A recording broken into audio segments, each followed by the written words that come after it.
Hello ഹബീബേ ഇജ്ജ് എവിടെടാ? ഞാൻ ഇതാ കുളത്തിൻ്റെ അവിടെ ഇരിക്കണേ. ഇജ്ജാ ഇല്ലിക്കെ കണ്ടു പോരെ, ഞാൻ വരാം. ആയിക്കോട്ടെ, എന്നാ ഞാൻ വരാം. ഓക്കെ. കാക്ക. ഇഫ്താറിന്റെ കാര്യങ്ങൾ എന്തൊക്കെയായി? ക്ലബിലെ കുട്ടികൾ എന്തേ പറഞ്ഞു? അവരൊക്കെ ഓക്കെയാണ്. നോമ്പ് 10 നടത്താന്നാ ഓല് പറഞ്ഞേ. അങ്ങനെ ചെയ്താ പോരാ? അത് മതി. എനിക്കാണെങ്കിൽ കുടുംബത്തില് 1-2 പെർക്കലുണ്ട് 10ന്റെ മുമ്പായിട്ട്. അപ്പൊ എനിക്ക് റായത്തായിട്ട് പങ്കെടുക്കും ചെയ്യാ. ആയിക്കോട്ടെ. ഞങ്ങളിപ്പോ തീരുമാനിച്ചിരിക്കണത് ചിക്കൻ ബിരിയാണിയും കുറച്ച് ഫ്രൂട്ട്സും പിന്നെ ഒരു ജ്യൂസും ആണ്. അത് പോരാ? അത് മതി. നോമ്പറന്നതിന്റെ ശേഷം ആരും വല്ലാതെ തിന്നൊന്നുമില്ല. എന്നാൽ ഈ നോമ്പറക്കണത് എല്ലാവരും കൂടി കൂടുന്നത് അതൊരു റായത്തല്ലേ. പിന്നെ ആ സുരേഷിനെയും രാജനെയും ബാബുവിനെയൊക്കെ വിളിച്ചാലുണ്ട്.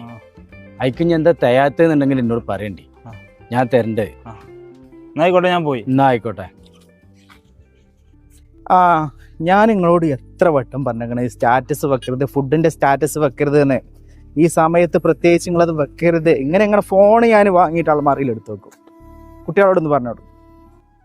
ഷഫീഖേ, ആരോട് ഈ ഫോണിൽ ചീത്തറിന്? ചീത്ത അറിയില്ല, കുട്ടികളോട് തന്നെ. ഈ ഫോൺ മക്കളി കുറച്ച് കൂടുതലാ. ഈ നോമ്പിന് ഈ ഫുഡിന്റെ സ്റ്റാറ്റസ് ഒക്കെ വെക്കുന്നതിനെ പറ്റി പറഞ്ഞാണ്. എന്ത് നിങ്ങൾ ഇവിടെ ഇരുന്ന്?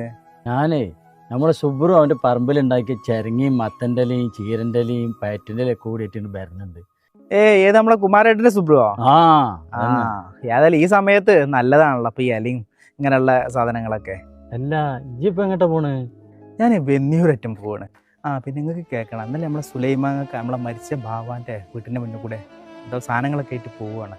ബാവാന്റെ ചെറിയ കുട്ടി ഉണ്ടല്ലോ, ഒരു 3-3.5 വയസ്സല്ലേ ആ കുട്ടിക്ക് ആയിട്ടുണ്ടാവുള്ളൂ. ആ കുട്ടി പൊതിയിൽ എന്താണെന്ന് ചോദിച്ചപ്പോൾ കൊണ്ടുപോകുന്ന സാധനങ്ങൾ കുറച്ച് തരുമോയെന്ന് ചോദിച്ചിരുന്നു.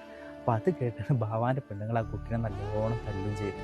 അപ്പോൾ ആ ഒരു വിവരം എന്നോട് സുലൈമാക്ക് എന്നോട് പറയും, ഞാൻ കുറച്ച് സാധനങ്ങൾ എന്തെങ്കിലും ഉണക്ക് കൊണ്ട് വീട്ടിൽ കൊണ്ട് കൊണ്ടു കൊടുക്കാച്ചിട്ടെ. അപ്പം നോമ്പൊക്കെ അല്ലേ, ഇപ്പോൾ 2 കൊല്ലം ആൾ മരിച്ചിട്ട്. എന്നിട്ട് ഇപ്പം എന്താ വാങ്ങിക്കൊടുക്കണേ?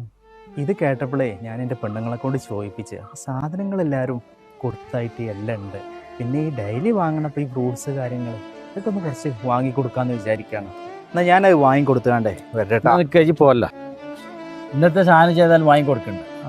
ഇതാ കുട്ടിയെ കൊടുത്താൽ പാപ്പമില്ലാത്ത കുട്ടികളല്ലേ, അറ്റീക്കും പൂതി ഉണ്ടാവില്ലേ. പൂതിയുള്ള എന്താ ചട്ടികളും വാങ്ങിച്ചു.